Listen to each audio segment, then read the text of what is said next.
आज आपको ऐसी जगह पर लेकर आए हैं जहां पर आपने देखा होगा आपके एरिया में या आपके शहर में चारों तरफ खरबूजे की भरमार होगी।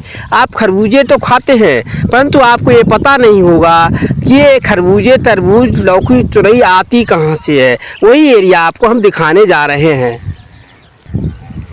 आप देख रहे हैं जितना भी ग्रीन कलर है, ये ग्रीन कलर आपको तरबूजे, खरबूजे, लौकी के सीन दिखाई दे रहे हैं। ये गंगा की तलहटी है। यहाँ पर लोग काफ़ी मेहनत करते हैं। मेहनत करने के बाद तब जाके उनकी फसल का उत्पादन होता है। शहर के लोगों को नहीं मालूम होता है कि ये खरबूज, तुरई, लौकी कहाँ से आ रहे हैं। चलिए आज आपको हम वीडियो के माध्यम से दिखा रहे हैं कि ये एरिया कहाँ पर है और ये फसल किस प्रकार से लोग पैदा करते हैं, किस प्रकार से लोग मेहनत करते हैं और दो पैसे कमाने के लिए लोग दिन और रात अपने दिल जी जान से, अपने शरीर तन मन से मेहनत करते हुए इस फसल का उत्पादन करते हैं। तब जाके आपको खरबूजे की खेती या खरबूजे खाने को मिलते हैं। मेहनत करने के बाद ही सफलता मिलती है। गंगा की तलहटी होने के कारण लोगों को यहाँ पर काफ़ी परेशानियों का सामना करना पड़ता है। परेशानी उठाते हुए, यातनाएं उठाते हुए, अपने जीवन को अग्रसित करते हुए, मेहनत करते हुए डेवलपमेंट करते हैं। तब जाके दो पल की रोटी का डेवलपमेंट कर पाते हैं। जीवन में परेशानी उठाकर ही अपने जीवन को आगे बढ़ाया जा सकता है। जो लोग आलस करते हैं, लेजी बनकर रहते हैं, अपने आप को डेवलपमेंट करने की कोशिश नहीं करते हैं, वह हमेशा लेजी रहते हैं, आलसी रहते हैं, वह जीवन में कुछ नहीं कर सकते। इसीलिए जीवन में अपने पगों को आगे बढ़ाते हुए, अपने कदम को आगे बढ़ाते हुए, डेवलपमेंट करते हुए अपने आप को बगैर निडर के, बगैर फ्राइटल के आगे बढ़ते रहें। चाहे कितनी भी परेशानियां आ जाएं, परंतु आपको अपने सिचुएशन को, अपने कॉन्फिडेंस को कभी भी कमज़ोर नहीं करना चाहिए। जीवन का यही लाइफ स्टाइल है। जिस प्रकार से लोग मेहनत कर रहे हैं, गंगा के किनारे रहने वाले लोगों को काफ़ी परेशानियों का सामना करना पड़ता है। तब जाके वह अपने परिवार की स्थिति का सुधार कर पाते हैं। शहर के लोगों को नहीं मालूम होता है कि ये गेहूँ कहाँ से आता है, ये सब्जियाँ कहाँ से आती हैं। तो सबसे मनमोहक जीवन कहाँ का होता है वो आप कमेंट करके बता सकते हैं कि गांव का जीवन अच्छा होता है या शहर का जीवन अच्छा होता है।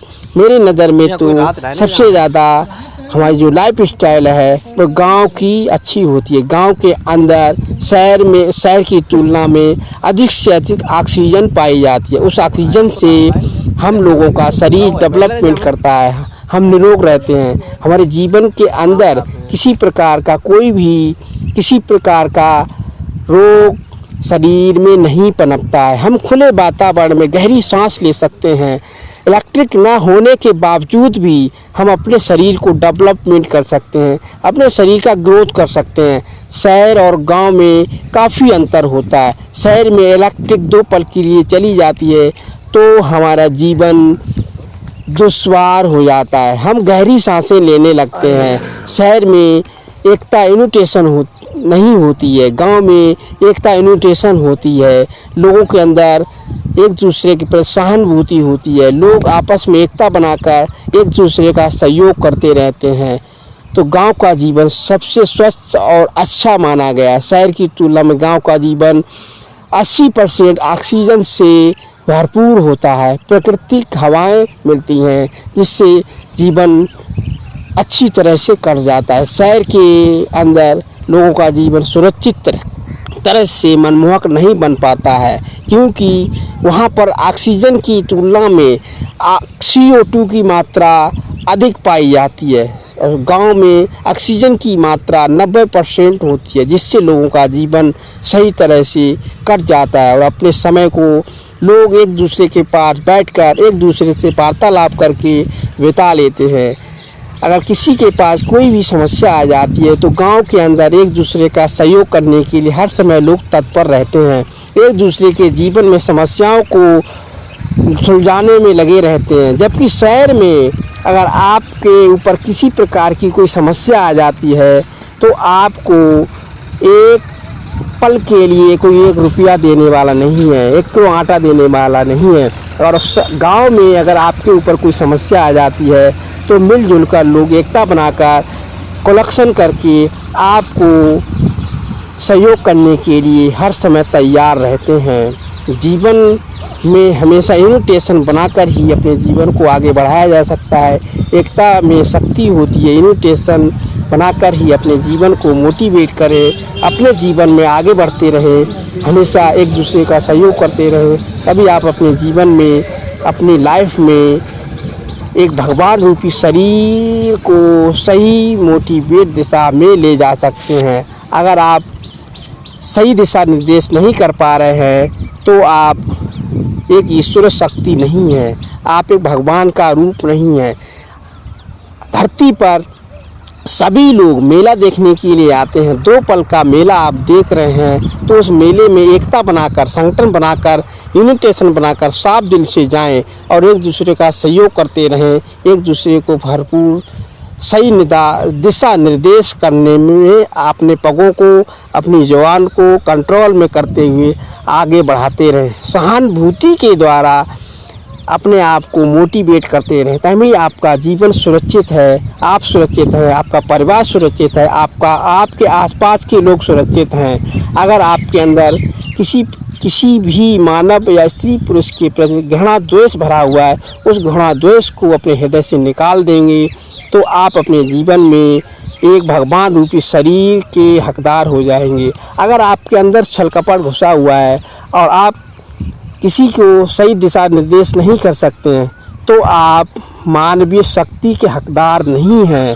इसीलिए अपने जीवन में हमेशा एक दूसरे को मोटिवेट करने के लिए, अपने जीवन को आगे बढ़ाने के लिए हमेशा दूसरे को सही दिशा निर्देश करें और अपने आप को दिशा निर्देश पर जाने के लिए वाध्य करते रहें। दूसरे को सही दिशा निर्देश करेंगे तो आप एक ईश्वर शक्ति के हकदार हैं। अगर आप दूसरे को सही दिशा निर्देश नहीं करेंगे तो आप ईश्वर शक्ति के हकदार नहीं हैं। आप देख रहे हैं ये एरिया काफ़ी चंचल है। यहाँ पर काफ़ी दूर से लोग पर्यटक के रूप में गंगा स्नान करने के लिए आते रहते हैं, देखने के लिए आते रहते हैं। यहाँ महीने में 2 बार मेले लगते हैं। ये एरिया बहुत मनमोहक है। गंगा की तलहटी होने के कारण यहाँ लोगों को गेहूं का उत्पादन कम हो पाता, परंतु यहाँ के लोग अपनी हरी सब्जियों का उत्पादन बहुत तेज़ी के साथ करते हैं और उन हरी सब्जियों का सेवन करके अपने आप को मोटिवेट करते हैं, अपने परिवार को मोटिवेट करते हैं और अच्छे खाद्यान्न को उत्पादन करके अपने आप को अच्छा डेवलपमेंट कर रहे हैं। काफ़ी विकास होने के चांस यहाँ पर होते रहते हैं। काफ़ी लोग यहाँ पर अच्छा खासा इनकमिंग करके अपने आप को सही दिशा निर्देश कर रहे हैं। ये एरिया बहुत ही मनमोहक होता है। यहाँ के लोग हर समय बहुत मेहनत करने के बाद अपने आप को डेवलपमेंट करते हैं। जीवन में हमेशा अपने पगों को मेहनत करके ही आगे बढ़ाना चाहिए, तभी हम सबका जीवन सही दिशा निर्देश होता रहता है। जीवन में कभी भी किसी को भी हमें कभी भी गलत सलाह, गलत मोटिवेशन नहीं देना चाहिए। हमेशा एक दूसरे को सही दिशा निर्देश करते हुए, सहयोग करते हुए, उसको अग्रसित करते हुए अपने आप को डेवलपमेंट करें और स्वयं दूसरे को डेवलपमेंट करने के लिए वाध्य करें। अगर आपकी सिचुएशन सही है तो दूसरा भी आपकी सिचुएशन पर काम करने लगेगा। आप किसी को सही दिशा निर्देश कर रहे हैं तो आपकी दिशा निर्देश पर किसी को फ़ायदा हो रहा है तो हमेशा दूसरे को सही दिशा निर्देश दें, अच्छी राय दें और सही रास्ते पर जाने के लिए उसको वाध्य करें। आपके दिशा निर्देश से एक इंसान अगर ईश्वर शक्ति को प्राप्त कर लेता है तो आप भी उसके लिए एक ईश्वर शक्ति हैं। आपकी ईश्वर शक्ति के द्वारा वह ईश्वर में विलीन हो चुका है या ईश्वर को प्राप्त कर चुका है। वह इंसान भगवान रूपी होता है। उस भगवान रूपी शरीर को आप के ना रहने के बाद दुनिया में याद किया जाता है। वही ईश्वर शरीर है, वही ईश्वर भगवान का रूप है। ईश्वर को किसी ने देखा नहीं, भगवान वही है जो लोगों को सही दिशा निर्देश देता है, सही सलाह देता है, लोगों की हमेशा मदद करता है। वही भगवान का रूप है। मंदिर में जाने से कभी भगवान नहीं मिलते हैं, ना ही कहीं गुरुद्वारा में जाने से गुरु नानक मिलते हैं।